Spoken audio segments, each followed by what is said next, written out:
والإسلام ديني ومحمدا رسول الله ويقيني.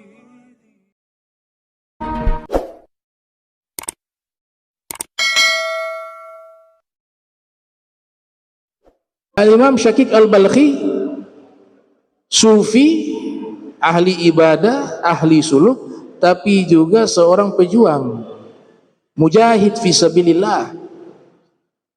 Ada peperangan di zaman itu ya, menghadapi musuh-musuh, beliau paling terdepan di dalam jihad. Dan puncaknya beliau terbunuh syahid fi sabilillah. Ya, pada tahun 194 atau 195, saya lupa tahunnya yang tepat ya, antara 194 Hijriah atau 195 Hijriah. Beliau wafat di Ghazwah, satu peperangan Kaulan. Luar biasa Al-Imam Syakik Al-Balkhi. Ada kata hikmah beliau, jadi at-tajribah ar-ruhiyah, pengalaman spiritual. Beliau mengatakan talabna khamsa fawajadnaha fi khamsin. Kami mencari 5 hal, maka kami dapati di dalam 5 hal. Talabna barakatal qut fawajadnahu fi sholati duha. Kami mencari keberkahan makanan. Al-qut makanan pokok. Ya. Al-Habib Ja'far bin Syekhon As-Saqqaf di Pasuruan itu kan terkenal sebagai ulama yang sangat cinta Al-Quran ya. Wirid sehari-harinya baca Al-Quran. Satu ketika ada ulama Al-Habib Abdul Qadir Bil-Fiqih pernah mendatangi beliau, kemudian menanyakan kepada Al-Habib Ja'far bin Syekhon As-Saqqaf, ya Habib, antum punya kitab Qutul Qulub. Qutul Qulub, makanan pokok hati artinya. Maka spontan Habib Ja'far mengatakan ada, kitab Qutul Qulub ada. Kitab Qutul Qulub ini kalau terkenalnya itu karangan Abu Thalib Al-Makki. Ya, dia kitab tasawuf sebelum Ihya, jauh sebelum Ihya. Awal-awal ya. Abad 3 Hijriah kurang lebih. Ya. Ada kata Habib Ja'far, kitab Qutul Qulub. Tunggu saya ambil. Tapi makan dulu nih. Habis makan baru saya kasih. Baik. Kasih hidangan, dikasih makan, selesai makan, Habib Ja'far pergi mengambil kitab tersebut. Diambil, dikasih kepada Al-Habib Abdul Qadir Bil-Fiqih. Ini kitab Qutul Qulub. Diterima oleh Habib Abdul Qadir. Ya Habib, ini kan Al-Quran. Kata Habib Ja'far, wa Al-Quran itu Qutul Qulub. Makanan hati itu Al-Quran. Itu. Dari situ tersadar, oh iya, kita kadang-kadang yang sibuk dengan kitab, semua kitab kita pelajari, kita baca, tapi Al-Quran jarang dibaca. Padahal Al-Quran di atas segala-galanya. Bukan berarti Qutul Qulub di ilmu tasawuf itu tidak baik-baik, tapi di situ ada pelajaran bahwa kalau mau cari kitab terbaik sealam jagat raya itu adalah Al-Quran. Belajar silakan, tapi jangan lupakan untuk membaca Al-Quran, mentadaburi Al-Quran. Itu maksud daripada Habib Ja'far bin Syekhon As-Saqqaf. Nah, Imam Syakik Al-Balkhi, Syakik Al-Balkhi mengatakan kami mencari keberkahan makanan, ternyata ditemukan itu di sholat duha. Makanan ini yang kita makan, sebelum kita makan kita berdoa. Doa pertama dari susunan doa yang kita baca, permintaan pertama minta berkah. Allahumma barik lana fima razaqtana wa qina adzabannar. Ya Allah, berkahilah kami atas apa-apa yang telah kau rizkikan kepada kami. Kenapa makanan yang kita makan, sebelum makan minta doa dulu kepada Allah agar diberkahi makanan yang kita makan. Karena pengaruhnya nanti adalah ketika kita memakan makanan yang sudah diberikan keberkahan. Para ulama ahli lugah mengatakan berkah artinya ziyadatul khair fi syai'in, atau subutul khair ilahi fi syai', tambahan kebaikan pada sesuatu, itu namanya berkah. Berarti makanan yang kita makan menjadi energi yang baik bagi tubuh kita. Pada akhirnya kita mudah melakukan ketaatan dan kebaikan kepada Allah Subhanahu wa taala. Itu dengan makanan yang barokah. Nah, makanan yang tidak barokah yang kita makan itu justru menjadi energi negatif, sehingga berat terasa. Ketika ada niatan mau melakukan kebaikan, itu terasa berat. Tapi kalau melakukan kejahatan, mudah. Itu alamat makanan minumannya tidak barokah. Makanya doa. Tapi ada eksperimennya Imam Syakik Al-Balkhi. Beliau mengatakan apa? Kami mencari keberkahan di dalam makanan, ternyata kami dapati adanya di sholat duha. Apa korelasi antara sholat duha dengan makanan yang diberkahi? Sholat duha, Rasul katakan yusbih, setiap pagi ya, kullu sulam, ruas-ruas tubuh kita meminta sedekah setiap harinya. Setiap pagi kita bangun, seluruh anggota tubuh kita ini yang memiliki ruas meminta disedekahkan. Kita bersedekah dengan tahmid, zikir, tahlil, qiraah Al-Quran, wa amal soleh.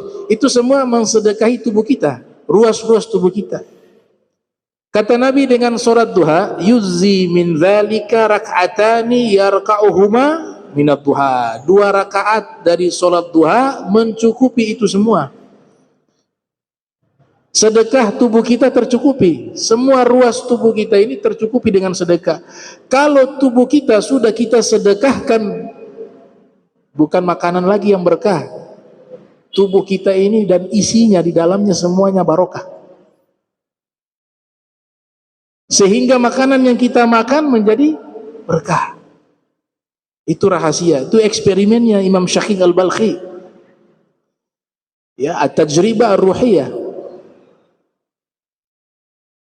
Yang kedua kata beliau, talabna dia al-qubur fawajadnahu fi sholatil lail. Kami mencari amalan yang bisa memberikan cahaya di dalam kubur. Ternyata kami dapati amalan itu adalah sholat malam, sholatul lail. Nah, sholat malam ini memberikan apa? Cahaya di kuburan kita. Wa minal laili fatahajjat bihi nafilatan lak asa ayyab'atsaka rabbuka maqaman mahmuda. Sebagian malam bangunlah tahajud. Kata Nabi, sekalipun sesaat, seperti orang merah susu, sesaat. Nanti proses dia bisa tingkatkan itu, tapi awal-awal sesaat pun tidak apa-apa. Ya ayyuhal muzammil gummi layla illa qalila. Allah katakan bangun malam walaupun sedikit. Nah, orang yang rutin menjaga sholat malam ini, dia memberikan lampu dalam kuburannya, cahaya. Itulah yang dimaksud dalam hadis wassalatu nurun. Sholat itu adalah cahaya. Nawiru manazilakum bisolati. Berikanlah cahaya di rumah-rumah kalian dengan solat. Rumah ada 2, rumah di dunia dan rumah di kuburan. Nabi katakan al-qabru awwalu manzilin min manazili akhirah wa akhiru manzilin min manazili dunya. Kuburan itu rumah awal alam akhirat. Nabi sebutnya rumah. Jadi kuburan itu rumah kita. Dan kuburan adalah rumah terakhir dari rumah yang ada di dunia. Nah itu dengan sholat apa? Sholat malam, ya, atau dikenal dengan tahajud, qiyamul lail, sama, ya, sholat witir. Amalan sholat yang dilakukan di malam hari itu disebut qiyamul lail, ya. Yang ketiga beliau katakan wa talabna jawab mungkar wa nakir. Kami mencari amalan agar bisa menjawab pertanyaan mungkar dan nakir di dalam kuburan. Ya.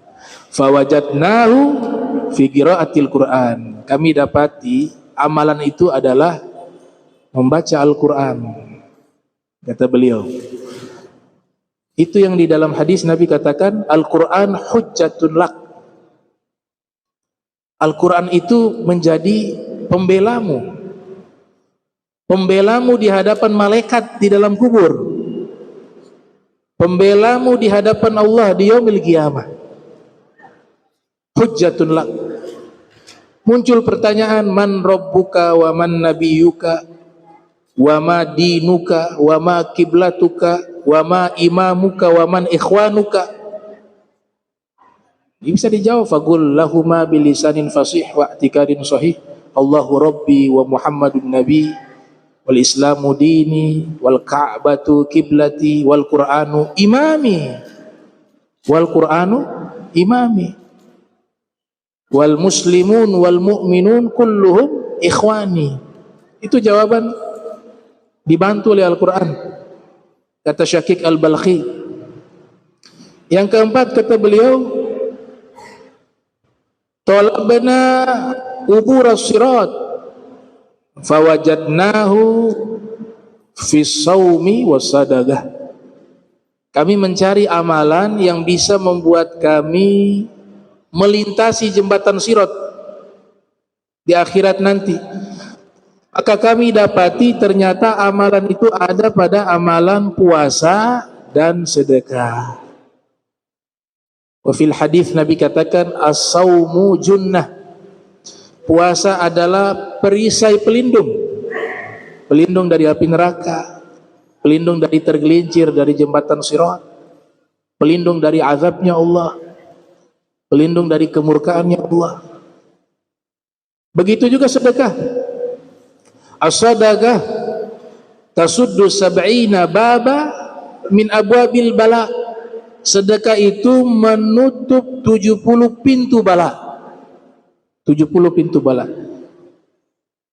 Kalau kita renungkan hadis ini tidak berbicara hanya bala musibah yang ada di dunia, tapi juga sedekah itu menutup bala yang ada di akhirat. Nah, bala yang ada di akhirat itu jauh lebih dahsyat dibanding bala yang ada di dunia. Di antaranya adalah apa? Tergelincir dari jembatan sirat. Kalau tergelincir dari jembatan sirat, masuk neraka. Karena di bawahnya itu neraka. Ya, jurangnya itu neraka. Wah, jembatan ini digambarkan adaqhu minasy'ari wa ahaddu minasayf. Lebih halus dari rambut. Ya, sehelai rambut, jembatan ini lebih halus dari itu. Dan lebih tajam dari pedang. Tapi kalau orang-orang yang baik, ada yang seperti kilat, tahu-tahu sudah sampai di puncaknya, di penghujungnya. Ada yang terbang, ada yang berlari, ada yang berjalan, ada yang merayap, merangkak, ada yang jalan terjatuh lagi, megang itu jembatan naik lagi, dan seterusnya. Bihasabil a'mal, sesuai dengan amal-amal di dunia. Ini wajib kita imani. Apalagi kita ngaku ahli sunnah wal jamaah tuh. As-sirat wajib. Sirat itu gak ada hubungan dengan surat Fatihah, ya. Ihdinas siratal mustaqim. Itu lagi bahas jalan yang benar, kiasan, majas, yaitu agama Islam. Jalannya Rasul, para nabi itu. Kalau ayat secara sharih menerangkan tentang jembatan sirat tidak ada. Nggak ada satu ayat yang menerangkan secara spesifik jembatan Sirat. Makanya kelompok Mu'tazilah gak percaya ada Sirat. Tapi kita ahli sunnah wal jamaah percaya ada Sirat karena ada di dalam isyarah-isyarah di dalam Al-Quran yang nanti ditafsirkan oleh mufassirun yang disebut dengan jembatan Sirat. Ini kalau tidak bisa bahasa Arab, bahasa ini menyelamatkan. Tanya jalan mana majelis, pernah kejadian di Jakarta, majelis kuitang di mana? Ditanya kepada orang yang nggak bisa bahasa Arab. Waktu itu jalannya lurus ke sana langsung majelis. Dia bilang ihdinas siratal mustaqim. Orang Arab yang itu dia lanjut waladhdallin amin. Terima kasih, dia paham jalan dia. Rakaat dalam sholat juga bisa membantu. Kalau berangkat umroh, kita di lantai 4, nggak bisa bahasa Arab, bilang kepada penjaga hotel itu, minta kunci, miftah. Lantai berapa dia tanya? 4 rakaat. Oh, lantai 4, dipaham. Cuma kalau dia di lantai 5 ini yang sulit. Karena sholat kan hanya 4 rakaat. Lantai 4 masih aman, lantai 3 masih aman, lantai 2 masih aman, lantai 5 itu. Yang kelima kata Imam Syatiq Al-Balkhi, tolabna zillal arsh fawajadnahu fi khalwah. Kami mencari amalan yang bisa menjadi naungan di hari kiamat. Naungan arsh. Arsh makhluk ya. Kok ada yang bilang bukan makhluk, ruh bukan makhluk, arsh bukan makhluk. Kalau bukan makhluk berarti kholik. Ini pemahaman hati-hati. Ya, ma siwallah makhluk, selesai. Semua yang selain Allah namanya makhluk. Wa ruh juga makhluk, wa arsh juga makhluk. Ya. Maujudun wa ma'dumun makhluk. Yang ada maupun yang tidak ada itu makhluk. Yang belum ada juga makhluk.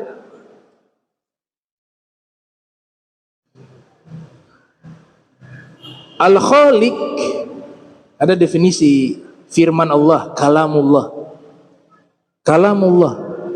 Imam Ja'far As-Shadiq ya dalam kitab Al-Farqu Bainal Firat karya Syekh Abdul Qahir Al-Baghdadi atau di kitab Al-Ibanah an Usuli Diyanah,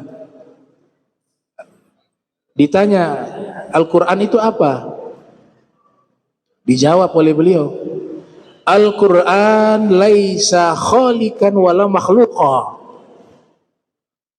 Al-Quran itu bukan khalik dan juga bukan makhluk. Maknanya apa? Sifatnya Allah.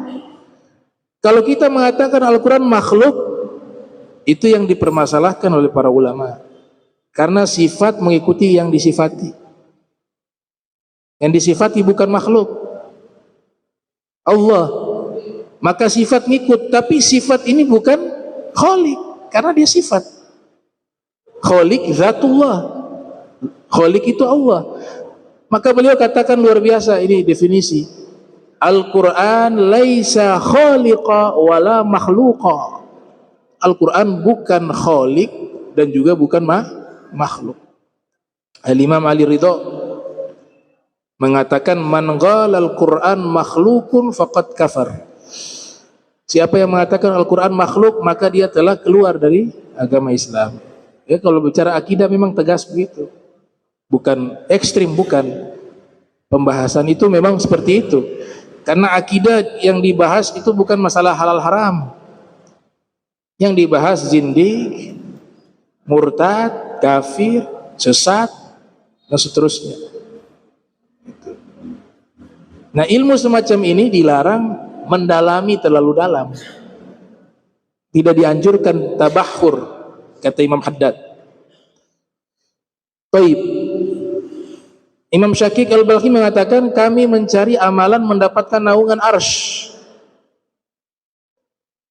Di padang mahsyar nanti semua makhluk dikumpulkan. Ada riwayat matahari didekatkan 1 mil.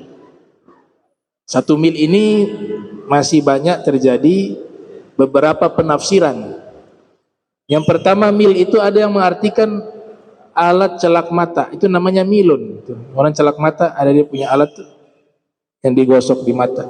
Itu bahasa Arabnya mil. Berarti ukurannya seukuran itu. Ada juga yang menafsirkan mil dengan makna 1 mil, ukuran yang kita kenal itu. Ada juga yang memenai mil di situ adalah apa? Maknawi saja. Mataharinya agak dekat, tapi seakan-akan terasa seperti 1 mil dekatnya.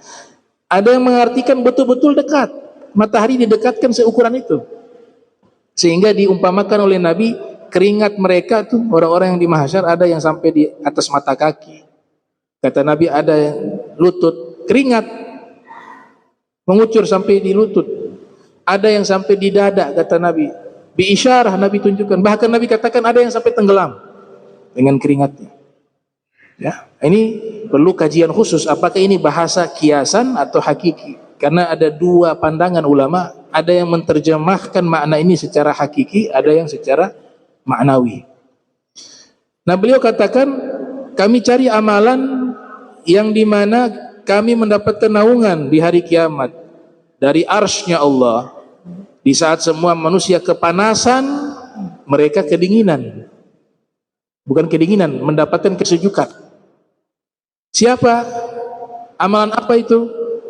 Kata Imam Syakik Al-Balkhi, yaitu khalwat. Berkhalwat. Makna berkhalwat ini disebutkan di dalam hadis Sahih Al-Bukhari, rajulun dzakarallaha khaliya fafadat ainah. Makna khalwat, seseorang dia mengingat Allah dalam keadaan kosong. Kata khalian sebagai hal, keadaan, menerangkan keadaan dia kosong, maknanya 2. Kosong, sunyi daripada manusia, dia menyendiri sambil mengingat Allah. Atau yang kedua, hatinya itu kosong dari makhluk, dari apapun. Yang ada waktu dia menyebut Allah al-mazkur, itu hanya ada Allah. Dan tidak terasa meneteskan air mata mengalir. Nah, inilah amalan yang mendapatkan naungan salah satunya. Nabi spesifik dalam menjelaskan, dalam Sahih Bukhari ada 7 golongan itu. Sab'atun yuzilluhumullahu fi zillih yauma la zilla illa zilluh. Imamun adil, imam yang adil. Imam yang adil dapat naungan khusus dari Allah Ta'ala. As-sultan zillullah fil ard. Pemimpin itu adalah naungan Allah, naungan perlindungan Allah di bumi ini. Imamun adil wa syab nasya'a fi ibadati rabbih. Pemuda yang tumbuh dalam taat dan ibadah kepada Allah Ta'ala. Ada riwayat mengatakan orang yang dari muda taat sampai dia meninggal, dengan orang yang waktu muda lalai, tahu-tahu masa tua dia taubat, itu baik juga, bagus daripada tidak sama sekali. Tapi magomnya pangkat orang yang dari muda taat dengan orang yang ketika sudah tua baru taat, itu Nabi katakan magomnya seperti saya dengan seluruh manusia. Kafadli ala sairin nas. Tapi yang sudah tobat, sudah tua, kemudian dia bertobat, itu harus didukung. Iya. Itu petunjuk daripada Allah. Karena biasanya 40 tahun masih jahat, kata Sayyidina Ali, setan lepas tangan. Ya. Kenapa? Ya. Karena dia akan secara otomatis di dalam kejahatan itu, terus sampai meninggal. Tapi tidak secara umum, ya. Ada juga yang diberikan hidayah oleh Allah Ta'ala. Yang ketiga, di situ Nabi katakan amalan-amalan yang bisa Allah berikan padanya naungan yaitu rajulun, ada seorang laki-laki, ya, da'at imra'atun, diajak oleh wanita cantik yang punya pangkat, ajak berzina. Gak ada orang, hanya ada mereka berdua. Ketika wanita yang cantik ini mengajak dia untuk berzina, dia mengatakan, inni akhafullah, saya tidak mau, saya takut kepada Allah. Dapat naungan dia. Yang keempat, rajulani tahabba fillah ijtama'a alaihi wa tafarraqa alaihi, atau kama qala sallallahu alaihi wasallam. Dua orang yang mencintai karena Allah, bersama karena Allah, berpisah juga karena Allah Subhanahu wa taala. Itu yang keempat. Yang kelima, rajulun qalbuhu mu'allaq bil masjid. Saya tidak sebut berurutan ya, tapi intinya ada 7 golongan. Yang kelima ya sekarang ya, seorang laki-laki yang hatinya selalu cinta masjid. Itu dapat naungan. Allah Ta'ala memberikan kesaksian sebagai orang yang beriman, orang yang selalu memakmurkan masjid. Ya'muru masajid Allah. Sedikit-sedikit masjid, masjid. Keluar sesaat, aduh, nyaman di masjid, ibadah. Nyaman di masjid, i'tikaf. Nyaman di masjid, sholat. Nyaman di masjid, majlis ta'lim. Nyaman di masjid, membaca Al-Quran. Qalbuhu mu'allakun bil masjid. Hatinya terikat dengan masjid. Nah, ini dapat naungan. Yang keenam, seorang laki-laki bersedekah dan dia sembunyikan sedekahnya. Rajulun tasaddaqa biyaminih wala ta'lamu shimaluh, atau kama qala Rasulullah sallallahu alaihi wasallam. Seseorang bersedekah dengan tangan kanannya dan tangan kirinya tidak mengetahuinya. Namanya sadaqatus sir, sedekah sembunyi-sembunyi. Itu orang-orang solehin terdahulu di Hadramaut, mereka saking menyembunyikan sedekah sir itu, kalau berikan sedekah itu uangnya dibungkus, dibuat kado, lewat dilempar pergi. Siapa yang kasih? Sudah tidak tahu. Begitu. Karena dia mengamalkan sadaqatus sir. Sadaqatus sir tudfi'u ghadab Rabb. Sedekah sir itu memadamkan kemurkaan Allah. Fil hadis. Tapi kalau di i'lan enggak apa-apa. I'lan untuk niat agar yang lain ikut. Tafadhal. Tafadhal. Sengaja namanya disebut, oh biar tahu ini dia ada ngasih kebaikan, kita ikut gitu. Niatnya seperti itu. Ya. Itu sadaqatus sir. Tarbiyahnya adalah apa? Ikhlas, mendidik kita untuk ikhlas. Makanya dia menjadi amalan istimewa karena gak ada yang tahu. Ikhlas. Al-Habib Abdullah Al-Haddad, dulu ada orang bawa uang kepada Al-Imamul Haddad. Wahai Habib, ini uang ikhlas saya kasih kepada antum untuk bangun masjid. Ikhlas, kata Habib. Ikhlas. Jangan bilang siapa-siapa, Habib. Hanya kita berdua yang saling tahu. Benar, ikhlas. Iya. Bangun apa? Masjid. Baik, saya akan bangun. Terima kasih banyak. Dibangun masjid. Bangun masjid. Akhirnya waktu berjalan jadilah satu masjid. Tapi masjidnya pakai nama Imam Haddad, Masjid Al-Imamul Haddad. Yang punya uang lewat, masjid sudah jadi. Baca nama, Ibi, bagaimana gue itu nama antum? Gak boleh ini, harus katanya ikhlas. Kalau ikhlas kamu sudah lupa, saya mau pakai nama apapun gak ada masalah. Kalau masih ada masalah dengan nama, berarti kamu belum ikhlas. Jadi level ikhlas itu susah. Namanya ikhlas dari kata apa? Murni, bersih. Wa ma umiru illa liya'budullaha mukhlishina lahuddina hunafa. wa yuqimus salata wa yutuz zakata wa dzalika dinul qayyim. Itulah beragama yang lurus, ikhlas. Yang dia lakukan dia lupa. Tangan kanan beri, tangan kiri tidak tahu. Itu majas, kiasan. Apapun maknanya yang tidak bisa diterjemahkan secara teks, secara makna leksikal, itu namanya majas. Dia memberi tanpa peduli. Orang tahu ke tidak tahu, yang masa bodoh, yang penting saya kasih untuk kebaikan. Itu namanya ikhlas. Tuh. Ada yang sum'ah, tidak mau dilihat tapi pengen dengar. Tuh. Bilang itu sumbang hamba Allah ya. Ikhlas saya Bib, ikhlas. Ikhlas Pak Kiai, ikhlas Pak Imam. Ya, berapa? 100 juta. Ikhlas. Jangan sebut siapa nama, jangan. Ya. Hamba Allah saja, hamba Allah. Pas pengumuman ada hamba Allah ya tadi ngasih 100 juta, di belakang itu kita tadi itu. Itu yang tadi kita. Iya. Ya sama juga. Nggak bisa masuk sedekahus sir itu. Sedekahus sir antara dia dengan Allah Ta'ala yang tahu. Begitu. Itu pahalanya besar sekali. Nah ini amalan-amalan yang membuat seseorang itu mendapatkan naungan Allah. Yang berikut tadi, rajulun dzakarallah khaliyan faqad aina. Orang yang mengingat Allah di saat sendiri kemudian meneteskan air mata. Ini amalan dahsyat. Saking dahsyatnya Nabi katakan apa? Ibqau fa illam tabqau fatabaqau. Menangislah kalian kepada Allah. Jika kalian belum bisa menangis karena Allah, latihanlah menangis karena Allah.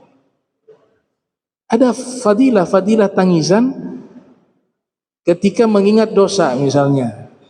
Kemudian dia menangis meminta ampunan Allah. Kata Imam Ghazali dalam kitab Muqasyafah, dia punya air mata yang keluar walaupun hanya setetes, seukuran zubab lalat. Tapi dia tangisannya itu karena Allah di situ. Ini air mata ini nanti di yaumil qiyamah Allah datangkan bisa berbicara. Dan air mata ini akan menyatakan, ya Rob, dia pernah menangis karenamu. Maka Allah izinkan air mata itu memberikan syafaah kepadanya. Rahmatullah. Ya. Ada dua mata yang tidak menangis di hari kiamat, kata Rasul SAW.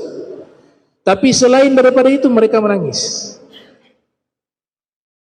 Ainun bakat min khasyatillah. Yang pertama, mata yang tidak pernah menangis di hari kiamat adalah mata yang ketika hidup di dunia pernah dia meneteskan air mata karena takut kepada Allah.